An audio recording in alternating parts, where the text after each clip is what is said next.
জামাই যখন ছেঁচড়া হয় তখন শ্বশুরের এই অবস্থাটাই হয়। বাবা তাহলে আমরা বাড়ি যাই আজকা। ও জামাই চলে যাবেন? তে আকাশ তো কেমন যেন করে, বৃষ্টি বৃষ্টি আসবে নাকি? একনা দেখি যাও, আর না হলে থাকি যাও আজকা। শিরতবের কথা বৃষ্টি আসবে নাকি? আসবে তো মনে হয়। আচ্ছা ঠিক আছে আজকে থাকি যাই।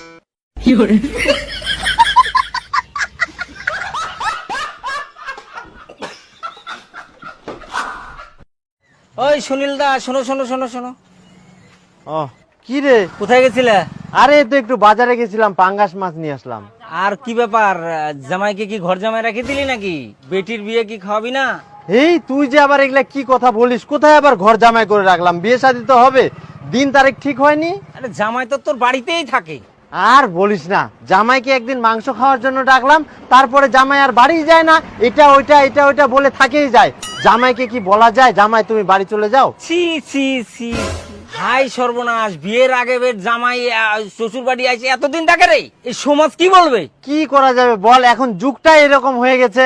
জামাই যদি আক্কেল জ্ঞান করে বাড়ি না যায়, তাহলে কি ঘাড় ধাক্কা দিয়ে বার করে দেওয়া যায়? আরে জামাই যদি তেরা হয়, ঘাড় ধরে বাইর করে দে। ওই খবরদার, জামাইয়ের নামে উল্টাপাল্টা কথা বলবি না। জামাইয়ের কত বিঘা জমি আছে জানিস? 50 বিঘা জমির মালিক, আর ওকে তুই ঘাড় ধাক্কা দিয়ে বার করে দিতে বলিস? মুখ সামনে কথা বলবি।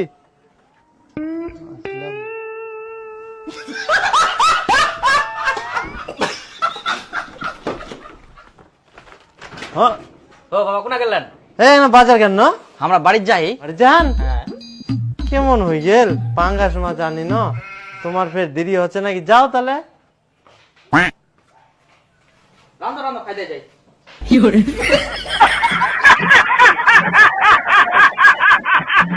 আরে মাস্টার নে তো। তা রাখা করছি না, হাতে টানি ধরাই দিবা হবে।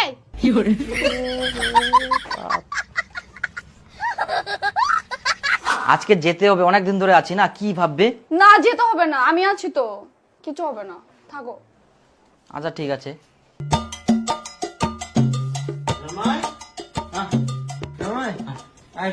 আমার একটা কাম ছে তো, আমরা মাঠত কেন, আর রান্না বান্না হইলে তোমরা খাই দেয় যান, বাড়ি যাবেন বলে, ঠিক আছে?